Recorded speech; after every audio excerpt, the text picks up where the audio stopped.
Ассалаумағалейкум достар, қосымшаға қалай тіркелеміз?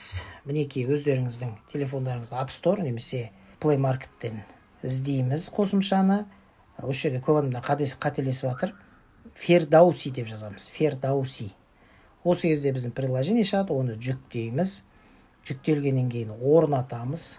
Орнатқаннан кейін барып нерде разрешитті басамыз. Осы нұсқау бойынша жүктеңіздерші. Садақа дегенді басасыздар. Осындай бір нұсқау пайда болады. Оны басасыз, содан кейін тіркейсіз.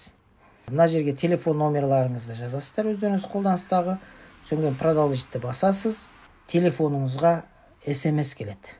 Сол SMS-ті көшіріп аласыз да, жаңағы жерге қоясыз. Немесе мынандай да түрі бар, астынан шығады, соны басасыз, ана жерге қойылады. Енді садақа дегенді басасыз. Садақа, сосын ана жерге қанша сума бергіңіз келеді, соны жазасыздар. Енді осы жерде достар, карталарыңыздың номерін жазу керексіздер.